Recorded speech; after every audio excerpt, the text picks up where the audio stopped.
অরিন, আমাকে একটু বলেন কষ্ট করে আমি লাস্ট ক্লাসে কি কি পড়িয়েছি আপনাদের। ম্যাম, লাস্ট ক্লাসে হচ্ছে ম্যাম, ডিমান্ড নিয়ে পড়ানো হয়েছে। ইন দ্য ডিমান্ড কার্ভের থেকে আমরা চারটা পয়েন্ট লিখছি। আচ্ছা, অরিনই বলুক, আমি অরিনের কাছ থেকেই শুনি। ডিমান্ড কার্ভটা আমি শুরু করেছিলাম তাই না, ইন পার্সন ক্লাসে? জি মিস। আচ্ছা, ডিমান্ড শুরু করে যে শিফট ইন ডিমান্ড কার্ভের রিজন গুলো বলছিলাম, ঠিক? হ্যাঁ। আচ্ছা। জি ম্যাম। আর সাপ্লাইটা তো আমরা অনলাইন ক্লাসে পেয়েছিলাম, একটা এক্সট্রা ক্লাস নিয়েছি, সাপ্লাইটা শেষ জি ম্যাম। করেছিলাম। সাপ্লাই হ্যাঁ। কি হচ্ছে কি আমরা কোনো করেছিলাম কোশ্চেন গুলো কি? ডেমো কোশ্চেন যেটা দেওয়ার কথা, ক্লাসে কি ডেমো কোশ্চেন দিয়েছে?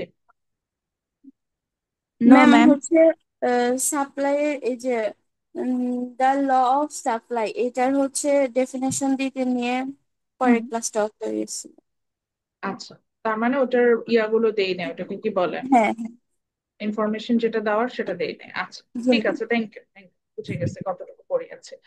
ওকে, রেকর্ডিংটা অন হয়েছে, তো আমরা চলে যাই। আজকে হচ্ছে আমরা মেইনলি ডিমান্ড পার্টটা লাস্ট অংশটা কমপ্লিট করবো, আর আমরা ইন পার্সন ক্লাসে পুরোটা কমপ্লিট করতে পারিনি because we are running out of time. আজকে ক্লাসে যেটা হবে যে ডিমান্ডের যে লাস্ট যে পোর্শন গুলো আছে ওগুলো নিয়ে আমরা অ্যাকচুয়ালি স্টাডি করব। যেখানে হচ্ছে গিয়ে আপনার ওটাকে কি বলে, আমাদের শিফট ইন ডিমান্ড কার্ভের রিজন গুলো অলরেডি আমরা পড়েছি। অ্যাজ ফার আই নো, আমি এই স্লাইডটা আপনাদের সাথে শেয়ার করেছি।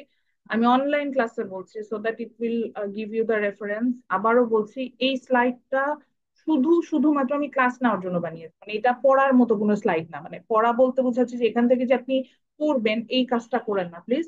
পড়াটা আমরা পুরোটা বইটা থেকে করব, কিন্তু আমরা জাস্ট হচ্ছে কোনটার পরে কোনটা কনসিকুয়েন্স আসছে সেটা বোঝার জন্য আমরা জাস্ট স্লাইডটা দেখবো। আমি একটু রিকোয়েস্টই করলাম, অনেকেই বই স্লাইড থেকে পড়বেন, যেহেতু স্লাইড শেয়ার করে দিচ্ছি এই জন্য এটার পারপাসটা আমি বলে দিলাম যে কি পারপাসে আমি স্লাইডটা মেক করেছিলাম।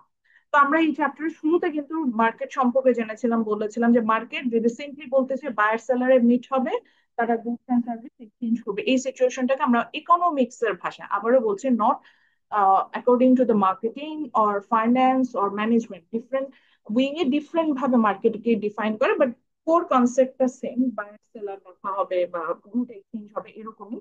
তো according to economics, market is a situation where buyer seller will meet, then they will exchange the goods and service. Then আমরা পড়েছিলাম there are for according to the number of seller there is two type of market: perfect competitive market and monopoly market. আচ্ছা, এরপরে আমাদের next যে ক্লাসটা আমরা পেয়েছিলাম, আমি ওটাতে যে এই স্লাইডই সেটা আছে। নেক্সট ক্লাসে আমরা পেয়েছিলাম হচ্ছে কি সাপ্লাই, আপনাদের সাপ্লাই দিয়ে স্টার্ট করেছিলাম আমি। ডিমান্ড দিয়েও স্টার্ট করছে, সাপ্লাই দিয়েও স্টার্ট করছে, কোনো সমস্যা না। সাপ্লাই দিয়ে আমরা স্টার্ট করেছিলাম, যেখানে আমরা দেখেছিলাম যে সাপ্লাইকে আমি একটু রিকল করছি যাতে আমাদের রেকর্ডেড ভার্সনে যখন ক্লাসটা থাকবে আমরা যাতে জিনিসটা আমাদের জন্য ইজিয়ার হয়। তো সাপ্লাই আমরা দেখেছিলাম, সাপ্লাই মিনস হচ্ছে গিয়ে যে যখন একটা প্রডিউসারের বা একজন যিনি প্রোডাক্ট তৈরি করছেন তার উইলিংনেস অ্যান্ড অ্যাবিলিটি আছে to sell the product at different prices, that's call supply.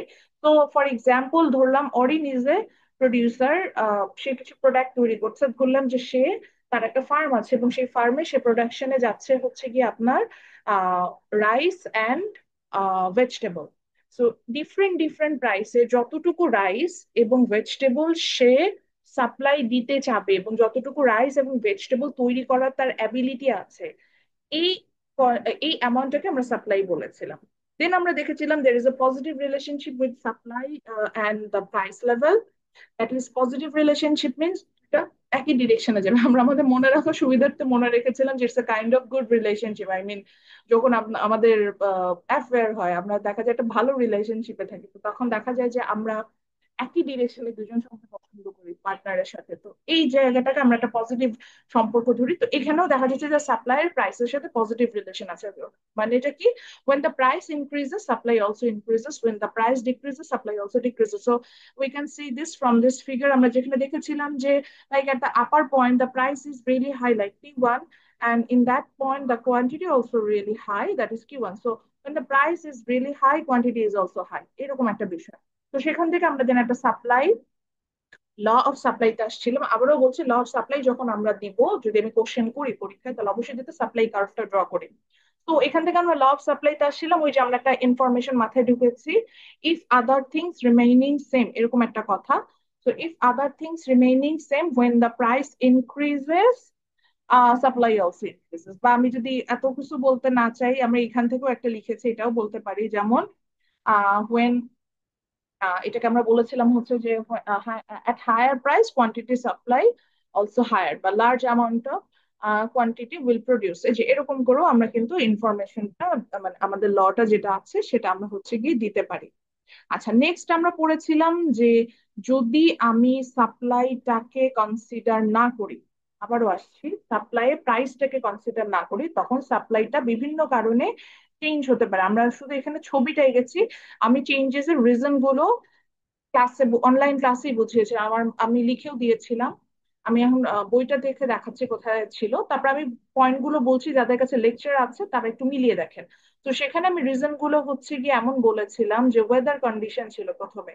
তো আমরা সেখানে দেখেছিলাম যে একটা দেশে যদি কোনো কারণে ওয়েদার কন্ডিশন ভালো হয়ে যায়, এবং ওয়েদার কন্ডিশনটা এমন হয় যে যে কারণে হচ্ছে গিয়ে আপনার যে কারণে হচ্ছে গিয়ে আপনার দেখা যাবে যে আহ, আহ, মানে প্রোডাকশন বেড়ে যাচ্ছে, তো তখন দেখা যায় প্রাইস যাই হোক না কেন প্রডিউসাররা সাপ্লাইটা বাড়ায় দেয়, এরকম একটা বিষয় হয়। এই যে রিজন গুলো এখানে বলা আছে পেজ নাম্বার 75 এ, সেকশন হচ্ছে 4.3.c। তো দেন হচ্ছে গিয়ে আমরা যেটা করেছিলাম সেটা হচ্ছে গিয়ে ওয়েদার কন্ডিশনের পরে ইনপুট প্রাইসে আসছিলাম। ইনপুট প্রাইসের রিজনটা ছিল এরকম যে ইনপুট প্রাইস মানে হচ্ছে ল্যান্ড, লেবার, ক্যাপিটাল, বা আমার একটা প্রোডাক্ট তৈরি করতে যে ইনপুট গুলো লাগে সেটা। তো সেই ক্ষেত্রে আমরা দেখেছিলাম যে যদি আমার কোনো কারণে, আবারও বলছি, যদি আমার কোনো কারণে আমরা দেখতে পাচ্ছিলাম যে আমার ইনপুট প্রাইস, ধরেন লেবারের কস্ট হচ্ছে গিয়ে বেড়ে গেল, বা ক্যাপিটালের কস্ট হচ্ছে গিয়ে বেড়ে গেল, তখন যেটা হচ্ছিল যে আমার হচ্ছে যে ক্যাপিটাল কস্টটা বেড়ে গেল, তখন হচ্ছে কি আমরা যেটা করছিলাম যে লেবার কস্ট বাড়া মানে হচ্ছে আমার প্রোডাক্ট তৈরি করতে অনেক বেশি খরচ হবে। প্রোডাক্ট তৈরি করতে অনেক বেশি যদি খরচ হয়, তাহলে আমরা যেটা করব যে একটু অবশ্যই প্রোডাক্টের দামটা তো অ্যাডজাস্ট করে হচ্ছে কি আমরা সাপ্লাই দিয়ে থাকি, তো তার মানে হচ্ছে কি প্রোডাক্টের প্রাইসটা তখন বাড়বে। প্রোডাক্টের প্রাইস যদি বাড়ে, প্রোডাক্টের প্রাইস বাড়া মানে হচ্ছে কি অ্যাজ এ কনজিউমার আমি কম কিনতে যাব। যখন আমি কম কিনতে যাব, অটোমেটিক্যালি আমার সাপ্লাই, আমার মানে ডিমান্ড কমে যাবে। ডিমান্ড কমা মানে আমার সাপ্লাই কমে যায়, সো ইনপুট প্রাইস বাড়লে সাপ্লাই কমে যায়, এটাই বলতে চাচ্ছিলাম ফাইনালি। আবার ইনপুট প্রাইস যখন কমে তখন প্রোডাকশন কস্ট যেহেতু কমে যায় তখন সাপ্লাই বেড়ে যায়। টেকনোলজিও সেম, ভালো টেকনোলজি হলে প্রোডাকশন কস্ট কমে, সাপ্লাই বাড়ে।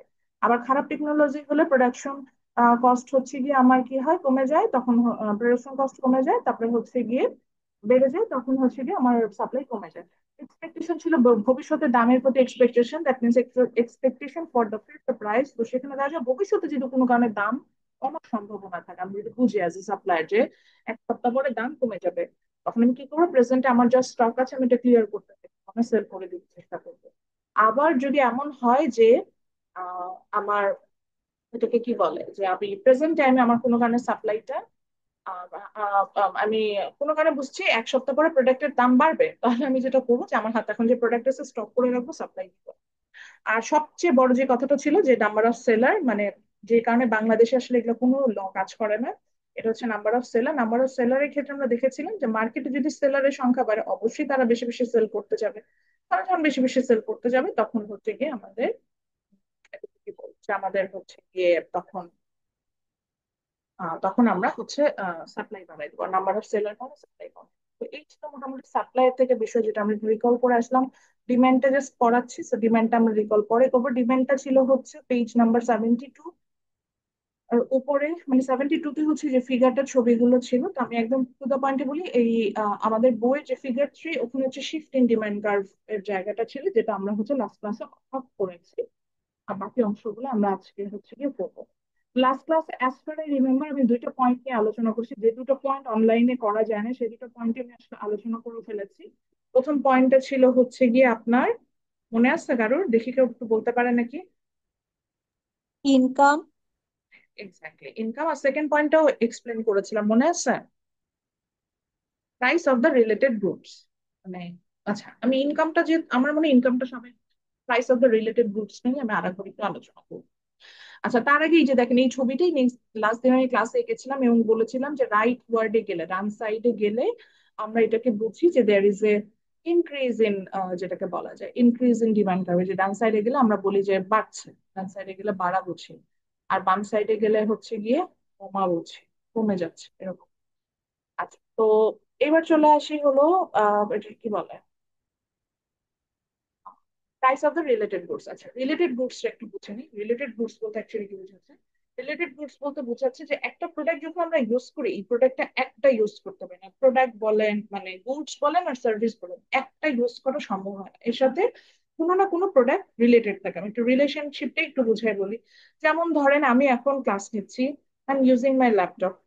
শুধু কি ল্যাপটপ ইউজ করলে হবে না, সাথে আমার কি লাগবে ল্যাপটপের সাথে আমার, আমি যে শুরুতেই বলছিলাম যে আমার হেডফোনটা আমার কাছে মনে হচ্ছে যে এটা প্রপারলি আমার মাথায় সেট হয় না। হ্যাঁ, তো আমার এখন ক্লাস নিতে একটা ভালো হেডফোন লাগবে। আমার এই ক্লাসটা নিতে আমার ভালো ইন্টারনেট কানেকশন লাগবে, দ্যাটস আ সার্ভিস। আমার ক্লাসটা নিতে ধরেন আমার একটা মাউস লাগবে, আমি জাস্ট ধরে নিচ্ছি। তো এই যে এতগুলো আমি ক্লাস নিচ্ছি, এটা নেওয়ার জন্য আমার শুধু ল্যাপটপ ইউজ করলে হচ্ছে না, তার সাথে আরো কিছু প্রোডাক্ট ইউজ করতে হচ্ছে। আমরা যখনই কোনো প্রোডাক্ট মানে যাই কনজিউম করি না কেন, দেখবেন যে তার সাথে কিছু প্রোডাক্ট রিলেটেড থাকে। কিরকম? কিছু প্রোডাক্ট থাকে আমরা একসাথে কনজিউম করি, কিছু প্রোডাক্ট থাকে আপনার হচ্ছে গিয়ে আহ একসাথে কনজিউম করি, আবার কিছু প্রোডাক্ট এরকম থাকে যে ওটা ছাড়া ওটার অল্টারনেটিভ ওই প্রোডাক্ট। যেমন ধরেন আমি এই যে ল্যাপটপ ইউজ করছি, এই ল্যাপটপ ইউজ করার সময় আমি ধরে নিলাম যে আমার ক্লাসটা প্রপারলি নিতে হলে আই নিড মাই হেডফোন। তো এই হেডফোনটা আমার দরকার। এখন দেখেন ল্যাপটপ ছাড়া আর আমি অন্য কোনো ভাবে ক্লাসটা নিতে পারতাম? অপশন আছে আমার নো ক্লাসটা আমি, মিন্স, আচ্ছা তো মোবাইলে নিতে পারতাম না? হ্যাঁ ফোনেও না যেত। হ্যাঁ, ফোনে নেওয়া যেতে পারে। তো দেখেন, তাহলে মোবাইল ফোনেও আমি ক্লাস নিতে পারি, ল্যাপটপও আমি ক্লাস নিতে পারি। তাহলে মোবাইল ফোনটা কি ল্যাপটপের অল্টারনেটিভ না? তো যেটা অল্টারনেটিভ হয় সেটাকে আমরা কমপ্লিমেন্টারি গুডস বা কমপ্লিমেন্টস বলে থাকি। হ্যাঁ, যেমন এখন একটা রিয়েল লাইফ এক্সাম্পল, আমি যদিও ডেফিনেশন ক্লাসে লিখে দিয়েছি এর জন্য আর এগুলো ডেফিনেশন বলছি না। কমপ্লিমেন্টারি গুডস এর সরি আমার মিস্টেক, সাবস্টিটিউট ছিল এটা। সাবস্টিটিউটের ডেফিনেশন এরকম লিখে দিয়েছে, substitute are those good which have same level of utility বা same which are use for the same purposes. কিছু যদি না বুঝেন, বুঝেন যে সেম লেভেল অফ ইউটিলিটি থাকে, একই জিনিস একই রকম পারপাস সার্ভ করে। আমি এক্সাম্পল হিসেবে মনে হয় দিয়েছিলাম টি কফি, মনে আছে? তারপরে পেন পেপার এভাবে বলেছিলাম, তারপর জি tea ma'am, shirt and Pepsi shirt. Coca Cola. হ্যাঁ হ্যাঁ, তারপরে এবার মেয়েদের ক্ষেত্রে ড্রেসের ক্ষেত্রে বলছেন ধরেন salwar kameez and shirt, both are same purpose, fashion sense wise আমি যে কোনো একটা মানে একই প্রোডাক্ট। তো এই ধরনের জিনিসগুলোকে আমরা সাবস্টিটিউট বলছিলাম। তো যখন একটার অল্টারনেটিভে আর একটা ইউজ করা যায় এটাকে সাবস্টিটিউট বলে।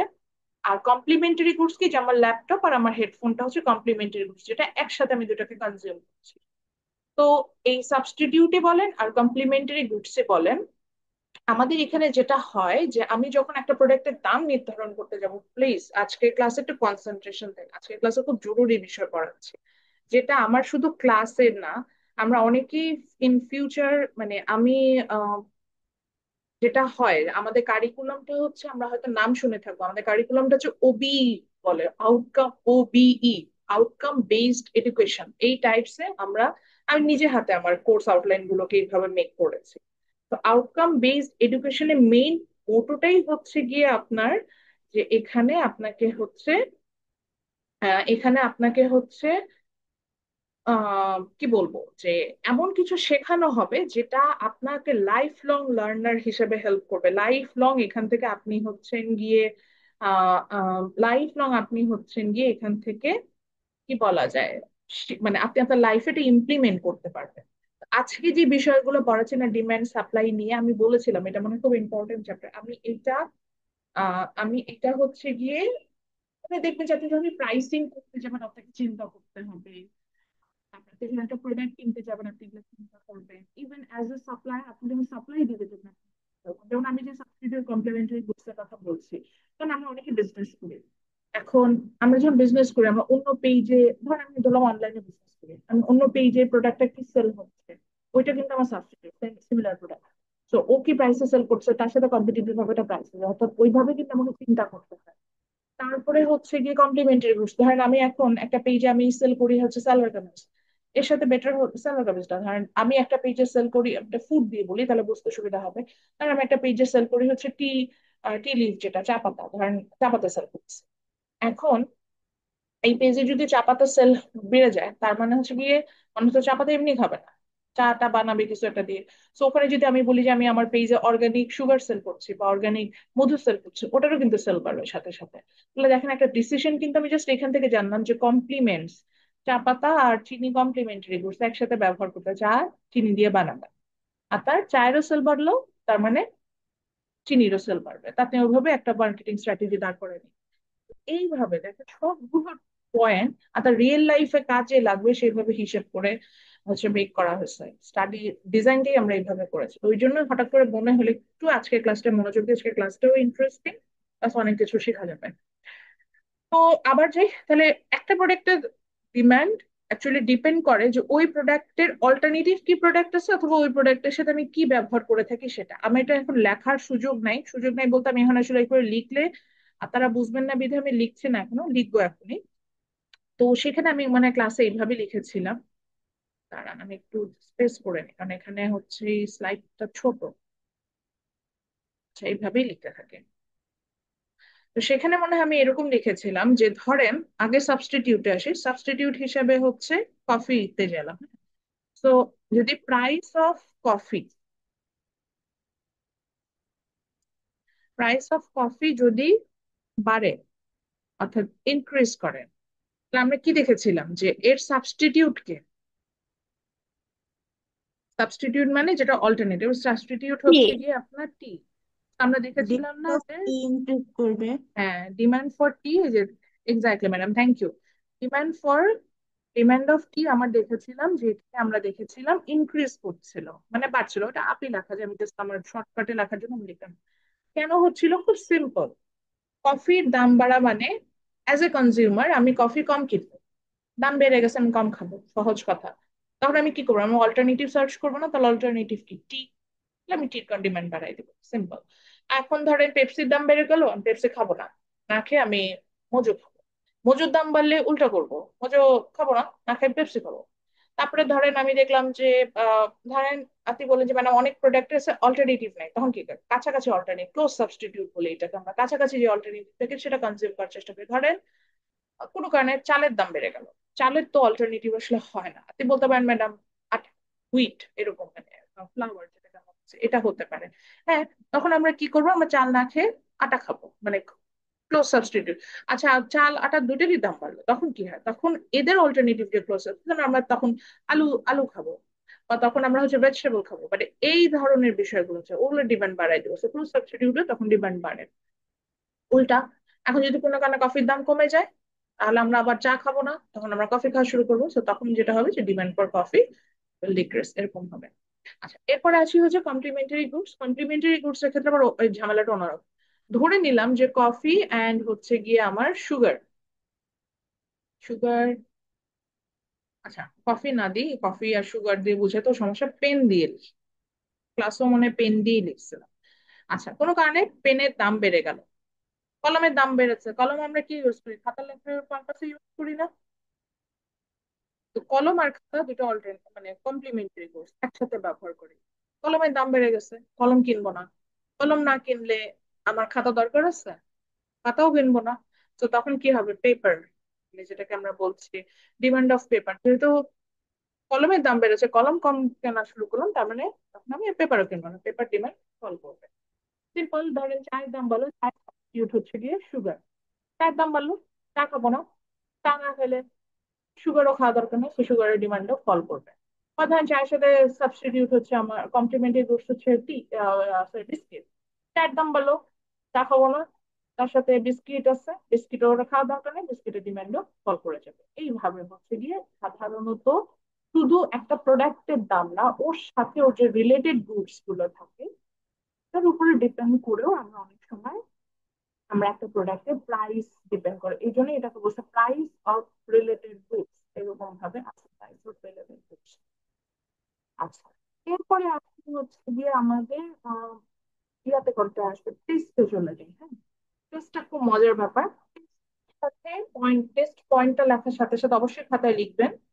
টেস্ট পয়েন্টটা লেখার সাথে সাথে টেস্ট অ্যান্ড হ্যাবিট এটাও লেখেন। টেস্ট অ্যান্ড হ্যাবিট এটাও লেখেন।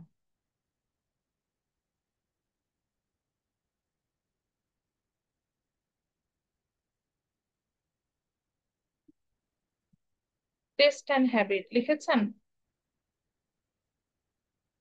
Yes ma'am. আচ্ছা, তো এখন আমরা দেখবো যে টেস্ট অ্যান্ড হ্যাবিটের কারণেও দেখবেন যে আপনার ডিমান্ড ডিপেন্ড করে এটার উপর। অর্থাৎ আপনি চান না চান আপনার ডিমান্ডটা ওই অনুযায়ী চেঞ্জ হইতে থাকবে, হ্যাঁ? যেমন ধরেন আমি ধরে নিলাম মিফতা খুব চা খেতে পছন্দ করে। জাস্ট একটা এক্সাম্পল হিসেবে ছিলাম যে মিফতা টি থাকে না, আমরা টি পার্সন বলি বা টি লাভার বলি, এরকম টাইপস। তো শি ইজ আ টি লাভার।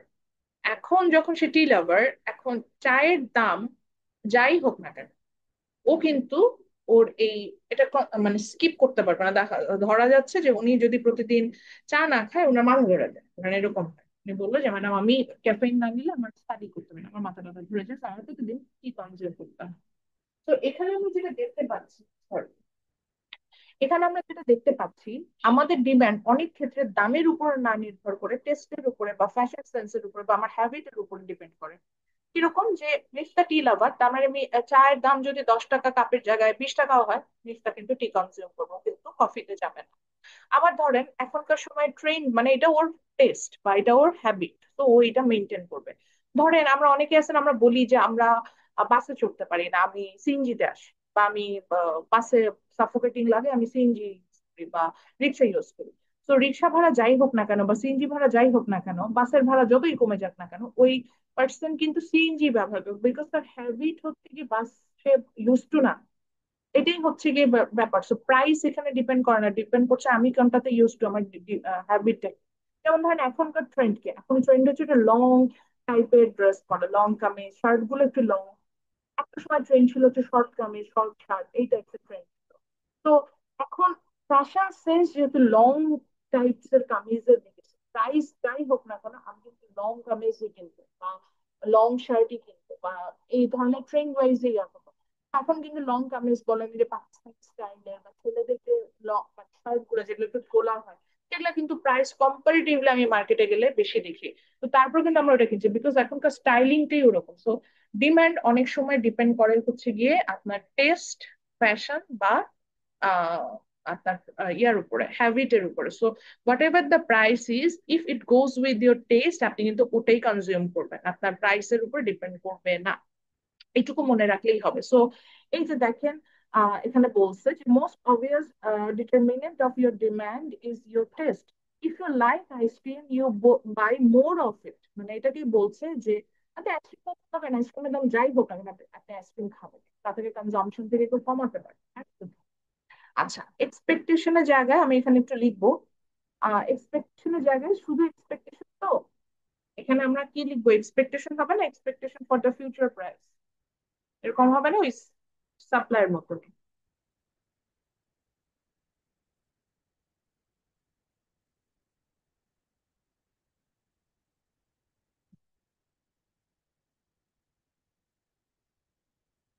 এই মিফতা কালকে কোনো স্পোর্টস ইভেন্ট আপনাকে দেখলাম না কেন ইনডোরে? মিফতা খেলে ম্যাম নাই কেন? ছিলাম না তো। কেন ছিলেন না? ম্যাম ক্লাস মিস করে খেলতে হইতো, তারপর ক্লাসগুলো আসলে মিস লাস্ট করতে ইয়ারে তো, চাইতেছিলাম না। লাস্ট ইয়াতে আসতেন, লাস্ট যেগুলো ছিল ওই সময় তো ক্লাস মিস হতো না। তখন ম্যাম বাসায় চলে আসছি। আচ্ছা ঠিক আছে। ওকে, সো এবার আসি এক্সপেকটেশনের জায়গায় কি স্পেসিফিকলি আমি যদি যাই, তাহলে এটা হবে হচ্ছে expectation for the future price, ভবিষ্যতে দাম কি হবে সেটা। কোনো কারণে এখন একটু সেন্স খাটান, আমি এখন এটা লিখবো না। কোনো কারণে আমি ধরে নিলাম একটা প্রোডাক্টের দাম 1 সপ্তাহ পরে বেড়ে যাবে, তাহলে ওই প্রোডাক্টের প্রেজেন্ট টাইমে ডিমান্ডটা কি হওয়া উচিত? দেখি, দেখি তো কেউ বলতে পারে নাকি।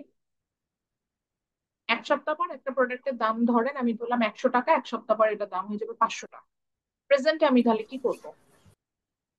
ম্যাম ডিমান্ডও বেড়ে ম্যাম যাবে। Exactly, thank you. এটা বলছে কে, সুমাইয়া।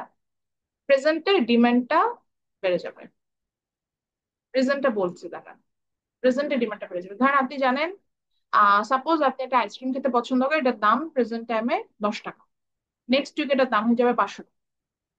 তাহলে আপনার কাছে কি মনে হবে, যেহেতু আইসক্রিমটা খেতে আমি পছন্দ করি, তাহলে প্রেজেন্ট একটু বেশি বেশি খেয়ে নিই দাম বাড়ার আগে? সিম্পল কনসেপ্ট না? তাহলে কোনো কারণে যদি আমি বুঝি যে if the future price of a product will increase, in that cases at the present time our demand will increase too। ভবিষ্যতে দাম বাড়বে যেন বর্তমানেই বেশি বেশি করে ইউজ করে নিই, যাতে ভবিষ্যতে দাম বাড়লে আমার কোনো এফেক্ট ফেলে না। আচ্ছা যদি উল্টো হয়, তাহলে কি হওয়া উচিত? যদি ভবিষ্যতে দাম বুঝলাম কমে যাবে।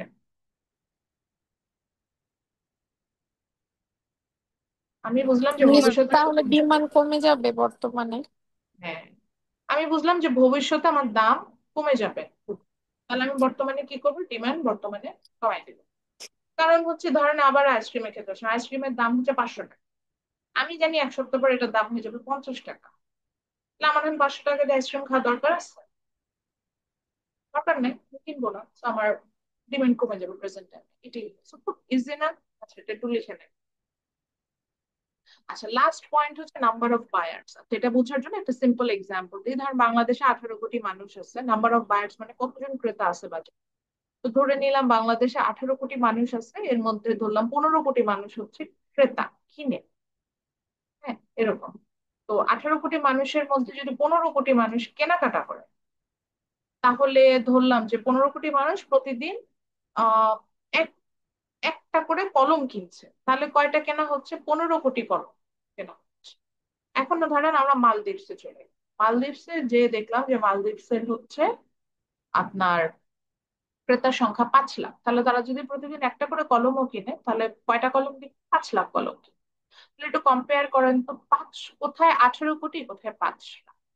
তাহলে নাম্বার অফ সেলার যদি বাড়ে, মানে যদি মার্কেটে আপনার হচ্ছে গিয়ে বায়ার বেশি থাকে, সেলার বলে ফেলছি সরি, মার্কেটে যদি ক্রেতার সংখ্যা বেড়ে যায়, মার্কেটে ক্রেতার সংখ্যা বাড়া মানে হচ্ছে কি বর্তমানে আমি কিন্তু মানে ওই মার্কেটে অটোমেটিক্যালি ডিমান্ড বাড়বে, কারণ যেহেতু ক্রেতা বেশি তারা কিনবে, কিছু তো কিনতে হবে, না কিনে তো আমি আসতে পারবো না।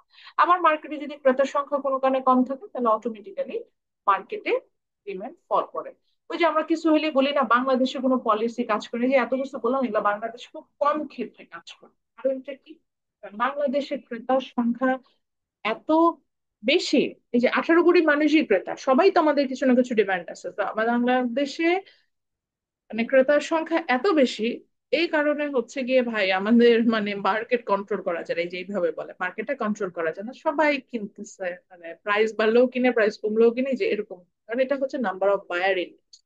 তা আমরা আলটিমেটলি ধরে নিব যে দিজ আর দ্য রিজন যেটার কারণে মার্কেট আমার হচ্ছে গিয়ে আহ ওটা কি বলে যে মার্কেটটা ডিপেন্ড করবে যে আমি কিভাবে মার্কেটটাকে ইউজ করবো, বাট আমরা এর করতে পারবো। তো আচ্ছা, নাম্বার অফ বায়ার্স এর নিচে একটা ইনফরমেশন লিখে রাখতে পারলেন এখানে, if the number of buyers increases demand also increases, এতটুকু লিখলেই হবে। দেন ভাইস ভার্সা মানে উল্টা, if the number of buyers decreases demand also decreases, এইভাবে লিখবে। তো লেখেন if the number of buyers increases demand also increases, just এই পয়েন্টটা লেখেন। If the number of buyers increases, demand also increases. If the number of buyers increases, demand also increases.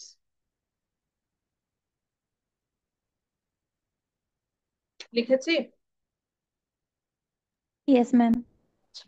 এখন আমি কয়েকটা প্রশ্ন দিব, যেহেতু আমার ডিমান্ড এবং সাপ্লাই দুটোই পড়ানো হয়ে গেছে, তো সেখান থেকে আমরা আসলে কয়েকটা প্রশ্ন দিব এবং জানবো যে কিভাবে আসলে বাংলাদেশের বেসিসে ডিমান্ড সাপ্লাই কিভাবে কাজ করে, পরীক্ষায় কিভাবে প্রশ্ন করতে পারবো, আমাদের রিয়েল লাইফে এটার ইমপ্লিমেন্টেশনটা কেমন যাবে, আমরা এটা কিভাবে ইমপ্লিমেন্ট এটা করতে পারি, এই জায়গায় যাবো। আচ্ছা,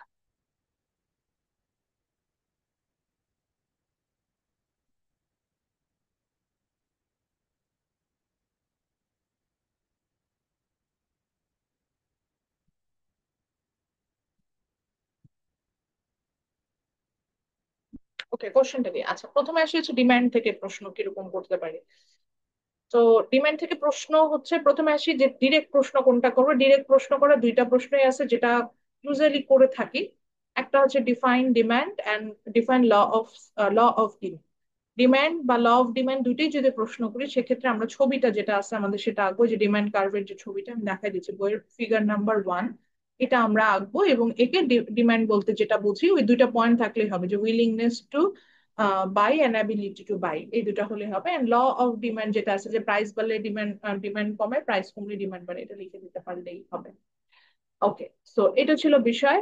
এছাড়া যদি কনক্রিট ডেফিনেশন চাই, তাহলে আমি হয়তো বলতে পারি substitute, what is substitute, what is complementary goods. আমার একটা ঝোঁক আছে যেটা আমি খুব পছন্দ করি কোশ্চেনে দিতে, হয়তো বলি যে define substitute with an real life example, মানে প্রেজেন্ট টাইমে আপনি রিয়েল লাইফে যে এক্সাম দেখেন সাবস্টিটিউট, আপনি বললেন যে for example I have two salwar kameez or two T shirt, so they are substitute. হ্যাঁ, আপনার দুটো টি শার্ট আছে, একটার একটা সাবস্টিটিউট, দুইটা টি শার্টই আপনাকে সেম ইউটিলিটি দিচ্ছে, আপনি এটাই বললেন। এরকমই হতে পারে। সো রিয়েল লাইফ থেকে এক্সাম্পল দিয়ে আমি এরকম প্রশ্ন করতে আমার একটু পছন্দ, এই ধরনের প্রশ্ন আমি এরকম প্রশ্ন করে থাকি। আচ্ছা, সেকেন্ড যেটা হচ্ছে ট্রিকি প্রশ্ন, যেটা আমি লিখে দিব, মানে বলবো এই ধরনের প্রশ্ন করি। প্রথমে একদম যদি ইজি প্রশ্ন করতে চাই তাহলে ডিরেক্টলি বলি, এটার জন্য ফিগার 3 আঁকবেন। ডিরেক্টলি বলি যে এরকম বলি যে explain any three reason, question বলছে লেখেন explain any three reason, explain any three reason, explain any three reason, লিখেছি? Yes, ma'am. Explain any three reason when demand curve will shift upward.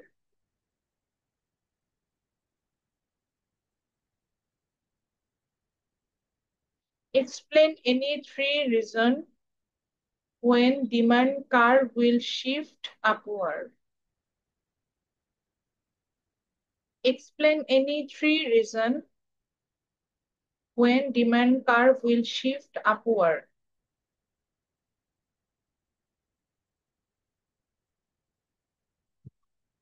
Explain any three reason when demand curve will shift upward. লিখেছি? আচ্ছা, এখানে কি বোঝাচ্ছি যে যে কোনো হচ্ছে গিয়ে একটা রিজন আপনাকে এক্সপ্লেন করতে, মানে তিনটা রিজন আপনাকে এক্সপ্লেন করতে বলছি যেখানে ডিমান্ড কার্ভটা আপওয়ার্ডে শিফট করছে, মানে আপওয়ার্ড বলতে উপরের দিকে শিফট, উপরের দিকে শিফট করা বলতে ইনক্রিজ করা বোঝায়।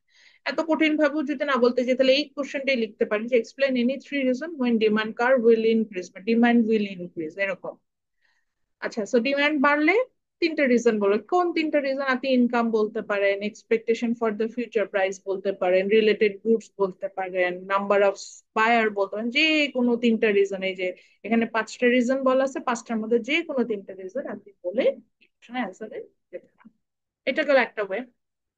আর এই কোশ্চেনটা অল্টারনেটিভ দিতে পারি ডিক্রিজ করার রিজনে, যেটা বলতে পারি যে explain any three reason when demand will decrease বা demand curve will goes downward. Downward এইভাবে দেই না, বুঝতে কঠিন হয়, তো এইভাবে তো বলি যে ডিমান্ড উইল ডিক্রিজ, এইভাবে ডিরেক্ট প্রশ্ন। কিন্তু যদি কোশ্চেনটা, এটা ডিপেন্ড করে হচ্ছে তাহলে মডারেশন বলে, অনেক সময় বলে যে কোশ্চেন একটু ঘুরিয়ে দিতে বলে, সাজেশনে থাকে, তখন যদি ঘুরাই দিতে হয় তখন কিভাবে দিই সেটাও বলি। লেখেন what happen in the demand curve. কোশ্চেনটা কিন্তু অবশ্যই লিখবেন, আমি কিন্তু সাজেশন দিচ্ছি, মিড টার্মের জন্য এই ধরনের কোশ্চেন আসতে পারে। What happen in the demand curve, what happened in the demand curve, লিখছি? Yes, ma'am. What happened in the demand curve, লিখেছি? What happen in the demand curve of rice, RICE, rice দিয়ে বলছে, একদম easy. What happen in the demand curve of rice, what happened in the demand curve of rice, comma দিয়ে লেখেন if the number of buyer increases, what happened in the demand curve of rice if the number of buyer increases, if the number of buyer increases, if the number of buyer increases। আচ্ছা, সেকেন্ডটা লেখেন হচ্ছে কমা if the income, if income, if the if the income decreases, if the income decreases when rice is an inferior good, if if demand if income decreases when rice is an inferior good, এই যে inferior spelling এখানে, মাউসটা এখানে রাখলাম। If income decreases when rice is an inferior good, when rice is an inferior good, and and expected future price of rice will decrease. And expected future price will decrease. And expected future price will decrease. Full stop. আচ্ছা, কোশ্চেনটা কি করেছি বলি। What happen in the demand curve of rice, রাইসের demand কার্ভে কি হবে যদি number of buyer increase করে, মার্কেটে বায়াররা ইনক্রিজ করে, তাহলে আপনি কি বলবেন? বায়ার বাড়লে কি হবে? রাইসের ডিমান্ড কি হওয়া উচিত? ক্রেতা বেড়ে পারবে। গেছে, পারবে। তাতে এইভাবেই লিখবেন, if the number of buyer increases in the market, demand for rice also increases. শেষ, আর কোনো ব্যাখ্যা দেওয়ার দরকার নেই, কারণ আমরা তো জানি সংখ্যা ক্রেতার সংখ্যা বাড়লে ডিমান্ড বাড়ে। সেকেন্ড পয়েন্ট কি বলেছিলাম? If income decreases and rice is an inferior. Inferior গুডে আমরা কি দেখেছিলাম? দেখেছিলাম যে যদি আমাদের ইনকাম কমে, ইনফেরিয়র গুড হচ্ছে সেই গুড, তখন সেটার ডিমান্ড অটোমেটিক্যালি বেড়ে যায়। একদম normal basic need type product গুলো তো আমরা ইনফেরিয়র গুড বলছি। তো রাইস যেহেতু বলেও দিয়েছে রাইস একটা ইনফেরিয়র গুড, এখানে কারণ আমার ইনকাম কোনো কারণে কমে যাওয়া মানে আমার রাইসের ডিমান্ড বেড়ে যায়, আমি বেশি বেশি করে চাল চাল কিনবো, মানে ভাত খাবো, আমি এখন লাক্সারি কোনো খাবার খেতে যাবো। আপনি এইভাবে করবেন যে if the income decreases as rice is an inferior good, therefore its demand will increase in that time. শেষ। আচ্ছা, লাস্ট পয়েন্টটা কি বলা, যে if the expected future price of rice increase বলেছে না ডিক্রিজ বলেছে? মনে নেই আমার। ডিক্রিজ। Ma'am decrease. ডিক্রিজ বলেছে। ডিক্রিজ মানে হচ্ছে ভবিষ্যতে দামটা কমবে। তো বাংলায় আগে চিন্তা করে নেবেন দরকার হলে, এত কঠিন ভাবে দরকার নেই। ভবিষ্যতে দাম কমবে, তাহলে বর্তমানে আমি কি করব? বেশি কিনবো না কম ডিক্রিজ কিনবো? হবে ম্যাম ডিমান্ড। ঠিক, সাথে এইভাবে লিখবেন, if the expected future price of rice will decrease, in that cases at the present time demand will decrease too. আপনার কোনো এক্সপ্লানেশনের দরকার নেই, কেন ডিক্রিজ করবে, কিভাবে ডিক্রিজ করবে, এভাবে 3 লাইনে অ্যান্সার হয়েছে। আচ্ছা, 3 লাইনে অ্যান্সার হলো। কিন্তু ইকোনমিক্স এর সিস্টেম হচ্ছে মাইক্রো ম্যাক্রো, ইকোনমিক্স রিলেটেড যে কোর্সই করেন না কেন, আপনাদের ওপেন ইলেকটিভ গুলো ইকোনমিক্স এর কোর্স, এই সময় যেটা করবেন অবশ্যই ছবি আঁকতে হবে, রিলেটেড ছবি আঁকাটা, এটা হচ্ছে একটা বড় বিষয় ইকোনমিক্স এর টপিক গুলোর জন্য। এই জন্য দেখবেন যে আমি ক্লাসেও ছবি আঁকি অনেক। তো আমরা তখন এই ফিগার 3টা দিই, অর্থাৎ শিফট ইন ডিমান্ড থেকে যে কোনো প্রশ্ন করলেই আমরা এই ফিগার 3 অর্থাৎ ইনক্রিজ ডিক্রিজ এই ছবিটা দিই। আচ্ছা, আমি একটু পজ দিচ্ছি, মানে পজ বলতে বোঝাচ্ছি যে আজান দিচ্ছি একটু, এটা টাইমটা আমরা একটু ব্রেক নিচ্ছি।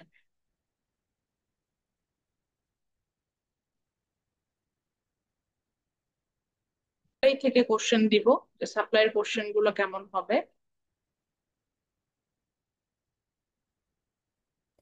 ম্যাম একটা কোশ্চেন করতে চাই। হ্যাঁ অবশ্যই। ম্যাম এখানে তো আমরা হচ্ছে ফিগারটাতে, ফিগার 3 দেখলাম যে ইনক্রিজ এন্ড ডিক্রিজ হলে ফিগারটা হুম, কেমন হবে। শুধু যদি ইনক্রিজ হয় বা শুধু যদি ডিক্রিজ হয় তাহলে ফিগারটা। আচ্ছা, শুধু যদি ইনক্রিজ হয় শুধু যদি ডিক্রিজ হয় তাও একই ছবি দিবেন, কিন্তু আমি তারপর শুধু ইনক্রিজ হলে ছবিটা কেমন হতে পারে আমি একে দেখাচ্ছি। এই ছবিটাই আঁকবেন, ইনক্রিজ ডিক্রিজ মানে এখানেই ডিমান্ড কার্ভের বোথ শিফটিংটা দেখাচ্ছে, কিন্তু তারপরেও যদি ধরেন শুধু ইনক্রিজ হয় তাই সেই ছবিটা কেমন হতে পারে। তো আমি এই জন্য দেখেন একটা জায়গা হয় না, লেফট সাইডে আঁকছি, এ দেখাচ্ছে কেমন হতে পারে। ধরেন এই যে আমি একটা ডিমান্ড কার্ভের জন্য 2টা এক্সিস নিলাম। আচ্ছা, না কেন একটু বাঁকা হয়ে গেছে, সরি, এটা বাঁকা হবে না। তারপরে হচ্ছে জাস্ট ইনক্রিজ হচ্ছে, তো আপনি একটা অরিজিনাল ডিমান্ড কার্ভ আঁকলেন, ধরেন এটা আমার সেই অরিজিনাল ডিমান্ড কার্ভ, দেন পরেরটা আমি ডিফারেন্ট কালারে দিচ্ছি, দেন ব্ল্যাক কালার একটা ডিমান্ড কার্ভ আঁকছি, যেখানে আমরা বুঝতে পারছি যে এটা থেকে এটা ডিমান্ড বেশি, এভাবে এঁকে দিবি। বুঝতে পারছি? যদি শুধু ইনক্রিজ দেখাতে চান, মানে ইনক্রিজ দেখাতে গেলে লেটস সে এই লাইনটা হবে না, রাইট সাইডের লাইনটা। আবার যদি শুধু ডিক্রিজ দেখাতে চান তাহলে লেটস সে এই যে আপওয়ার্ডের এই লাইনটা হবে না, D2 D3টা হবে। এটা আসলে আমরা ইউজুয়ালি যখন এই ধরনের প্রশ্ন করি, ইনফ্যাক্ট আমার মানে আমি আমার স্টুডেন্ট লাইফেও বোথ মুভমেন্টেই দেখাতে বলি। টিচাররা সাজেস্ট করতো যে বোথটাই থাকুক, but তুমি ইনক্রিজ হচ্ছে সেটা বলো বা ডিক্রিজ হচ্ছে সেটা বলো, বোথ মুভমেন্টে দেখা এরকম। আচ্ছা, আর কারো কোনো কোশ্চেন আছে? আচ্ছা, একজন চ্যাট বক্সে লিখেছেন, আমাকে দেখলাম, সেটার অ্যান্সার দিয়ে দিচ্ছি। ম্যাডাম ছবি না আঁকলে কি হবে? ছবি যদি ভুলে যায়, ছবি ভুলে গেলে ছবি না আঁকলে অবশ্যই হাফ মার্কস পাবেন না, কারণ ইকোনমিক্স, এটার দুইটা কোর্স আসবে, তাদের মাইক্রো ম্যাক্রো। এটাতে আসলে আমরা যদি কোনো ছবি রেফারেন্স হিসেবে ইউজ করি, গ্রাফ স্পেশালি, এটা আঁকাটা হচ্ছে গিয়ে মানে এটার হাফ মার্কস আপনি ওই ছবি দিয়েই আসলে এক্সপ্লেন করেন ফিগারটা। আমরা মনে হয় বুঝতেও পারছি, ছবি দিয়েই দেখাতে পারছি যে সেম প্রাইসে কোনো সময় ডিমান্ড বাড়ে, সেম প্রাইসে ডিমান্ড কমে। তো ছবি দিয়ে আসলে অর্ধেক বিষয়টা বোঝানো হয়, এই কারণে ছবি না দিলে আমরা ইউজুয়ালি এটাকে হাফ মার্কস হচ্ছে ডিডাক্ট করে দিই এরকম করে। আচ্ছা, আর হলো আরেকজন লিখেছেন কলম দিয়ে ছবি আঁকতে। হ্যাঁ, পরীক্ষার খাতে এরকম কোনো বিষয় নেই যে আমার পেন্সিল দিয়ে ছবি আঁকতে হবে, এরকম ম্যান্ডেটরি আমি কোনো কিছু বলি না। আচ্ছা, এই কেসটা পড়ে দেখতে পারেন, এখানে সিগারেট নিয়ে কথা বলেছে। সিগারেটটাকে আমরা এখানে বলছি ব্যাড। গুডস এর আরেকটা নাম আছে ব্যাড, মানে যে প্রোডাক্টটা আমাদের শরীরের জন্য খারাপ, আমাদের হেলথ কন্ডিশনটাকে ডিটোরিয়েট করে, এই ধরনের প্রোডাক্টকে আমরা আর গুডস বলি না, তখন এটাকে বলি ব্যাড। এবং এই ব্যাড প্রোডাক্ট গুলোকে কিভাবে গভর্নমেন্ট কন্ট্রোল করে সেটা নিয়ে এখানে একটা সুন্দর কেস দেওয়া আছে, তো এটা পড়ে দেখো। নেক্সট টপিকটা হচ্ছে সাপ্লাই। সাপ্লাই আমরা অনলাইন ক্লাসে করছিলাম, ওটা রেকর্ডেড ভার্সন দেওয়া আছে, যদি কোনো কারণে না বুঝেন এটা একটা পজিটিভ সাইড, ওখান থেকে দেখে নিতে পারবেন। সাপ্লাই কার্ভে আমাদের ওই যে বললাম বেসিক যদি প্রশ্ন করতে চাই সাপ্লাই থেকে, তাহলে ডিরেক্ট প্রশ্ন করে সাপ্লাই কি, what is supply, what is the law of supply, এই ধরনের প্রশ্নগুলো করে থাকে। তো সেই অবশ্যই একটা ছবি দিতে হবে। সাপ্লাই থেকে ছবি আসা মানে এই যে সাপ্লাইয়ের যে ছবিটা ফিগার 5, এটা আমরা হচ্ছে গিয়ে ড্র করবো। এরপরে আসি হচ্ছে গিয়ে ওই যে কি কোশ্চেনটা যদি করতে চাই, একদম ডিমান্ডের মতোই প্রশ্নটা হবে। যদি ইজি করতে চাই তাহলে প্রশ্নটা হবে এরকম যে হোয়াট ইজ না sorry explain any three reason when the supply is increased or when the supply comes in shift upward, or explain any three reason when supply will decrease or supply curve will shift downward। এই ধরনের প্রশ্ন থাকবে, direct প্রশ্ন যদি করতে থাকে। এবং সেক্ষেত্রে আমরা ছবিটা দিব হচ্ছে ফিগার 7, যেটা আমাদের বইয়ের রেফারেন্স আমরা এটা দেখতে পাচ্ছি। পেজ নাম্বারটা আমি বলে দিচ্ছি, পেজ নাম্বার হচ্ছে 75, একদম অরিজিনাল বইটা প্রজেক্ট। আমি লাস্ট ক্লাসে হচ্ছে বিটো সেকশনের ক্লাস নিয়েছিলাম, ওখানে বইয়ে দেখেছি এটা 75 পেজেই আসছে, লেটেস্ট এডিশনে। এখন আসেন এই কোশ্চেনটাকে যদি একটু ট্রিকি ভাবে করতে চাই, তাহলে যেভাবে করবো সেটাই বলছি। লেখেন what happen in the supply curve, একই রাইস দিয়ে এক্সাম্পল দিব। লেখেন what happen in the supply curve, what happened in the supply curve of rice, what happened in the supply curve of rice, what happened in the supply curve of rice, লিখেছেন? what happened in the supply curve of rice। হ্যাঁ, একটু আস্তে শোনা যাচ্ছে, যে network মাঝে মধ্যে যখন একটু ফ্ল্যাকচুয়েট করে কথা আস্তে শোনা যায়। এখন কি ঠিক আছে ভয়েস? জি ম্যাম, এবার what happened in the supply curve of rice if, আগের মতোই কোশ্চেনের প্যাটার্নটা একই রকম হবে, if the weather condition is supportive for rice production। প্রথম কন্ডিশনটা লেখেন হচ্ছে if the weather condition is supportive for rice production। Supportive বলতে বোঝাচ্ছে ভালো, আমি এটা সাপোর্টিভ না বলে গুডও বলতে পারি। if the weather condition is supportive for rice production, comma, if the expected future price of rice will increase, if the expected future price of rice will increase, if the expected future price of rice will increase। আবারও বলছি, what happened in the supply curve of rice if the weather condition is supportive for rice production, if second বলছি if the expected future price of rice will increase। Third পয়েন্টটা লেখেন if the seller in the market will increase, সব increase বলবো, if the number of seller in the market will increase, full stop। Seller বাড়বে, ভবিষ্যতে দাম বাড়বে, weather condition supporting. দেখি কি হবে সাপ্লাই কার্ভে। তাহলে এই যে আগের মতনই পয়েন্ট ধরে ধরে বলবো, এবং ছবিটা দিব হচ্ছে ফিগার 7, মানে ইনক্রিজ করুক ডিক্রিজ করুক আমরা এই ছবিটা দিব। আচ্ছা, একটু যুক্তি খণ্ডন করে দিই। যেমন আমি বলছি ওয়েদার কন্ডিশন ভালো, রাইসের ওয়েদার কন্ডিশন ভালো। ওয়েদার কন্ডিশন ভালো হলে আমরা কি জানি কি হওয়া উচিত? সাপ্লাই বাড়ে না কমে ওয়েদার কন্ডিশন ভালো হলে? ম্যাম সাপ্লাই বাড়ে। বাড়বে। হ্যাঁ, ওয়েদার কন্ডিশন ভালো তাহলে আমার কোনো এফোর্ট ছাড়াই দেখা যাবে রাইসের প্রোডাকশন, ওই যে বলে না বাম্পার ফলন হয়েছে। তো ওই বছর দেখবেন যে ওই বছর ওই ফসলটার জন্য ওয়েদার কন্ডিশন ভালো ছিল, তো অটোমেটিক্যালি প্রোডাকশন বেড়ে গেছে, তো অটোমেটিক্যালি প্রোডাকশন বাড়লে কি হয়, মার্কেটে সাপ্লাই বেড়ে যায়। তো এটাই বলবো, if the weather condition is supportive for rice production it means the supply will increase. এত কথাও বলা দরকার না যদি কিচ্ছু না বুঝেন, এবং কনসেপ্টটা বাংলায় দরকার হলে ব্রেইনে চিন্তা করবেন। একটা মজার বিষয় আছে যে ধরেন যারা স্পিকিং প্র্যাকটিস করেন, স্পেশালি ধরেন আইএলটিএস এর এক্সামের সময়, তো ওই যে রিডিং টাস্কে অনেকে প্রবলেম হয়। আমি দেখি আমাকে যদি বলে এটা একটা শর্টকাট আছে, আমার কাছে এটাই মনে হয় যে ইনফরমেশন গুলো বলছে রিডিং এ যেহেতু সবাই খারাপ করে, ওইটাকে চট করে বাংলায় করে নেন না। ধরেন বলছে, একটা বলছে যে রাইস প্রোডাকশন ইজ ব্যাড, তা আপনি বাংলা করেন মানে রাইস প্রোডাকশন খারাপ, এটুকু বললাম। এন্ড রাইস প্রোডাকশন খারাপ প্যাসেজে কোথায় লেখা আছে সেটা বের করলেই তো হয়। আমরা দরকার হলে যখন কিছু বুঝবো না, নেটিভ ভাষা এটাকে ট্রান্সলেট করে নিব, দেখবেন যে তখন অ্যান্সার করা ইজি। তো বলছে ওয়েদার কন্ডিশন ভালো, তার মানে কি রাইস প্রোডাকশন, ওয়েদার কন্ডিশন ভালো তার মানে এমনি এমনি চালের উৎপাদন বেড়ে যাবে, তার মানে সাপ্লাই বাড়বে, আর কোনো সমস্যা নেই। সেকেন্ড পয়েন্ট কি বলেছি, সেকেন্ড পয়েন্টে কি বলেছিলাম, এক্সপেক্টেড ফিউচার প্রাইস ডিক্রিজ বলেছে, ম্যাম ইনক্রিজ নো ম্যাম, বলেছিল। ইনক্রিজ। ইনক্রিজ বলেছে। আচ্ছা, তো expected future price will increase, তাহলে ভবিষ্যতে দাম বাড়বে। ভবিষ্যতে দাম বাড়লে বর্তমানে সাপ্লাই কি করা উচিত, বাড়ানো উচিত না কমানো উচিত? কমানো উচিত। কমানো উচিত। ভবিষ্যতে দাম বাড়বে, দাম যখন বাড়বে তখন সাপ্লাই দিব বেশি বেশি, আমি স্টক করে রাখবো। দাম বাড়লে আমার প্রফিট বেশি না, বুঝতে পারছেন বিষয়টা? চালের দাম এখন 10 টাকা, ভবিষ্যতে দাম বেড়ে হবে 100 টাকা, তাহলে আমার তখন সেল করা উচিত না? 1 মাস স্টক করে রাখলাম, 10 টাকায় বিক্রি করা থেকে 100 গুণ বেশি প্রফিট আমি সেল করতে পারবো।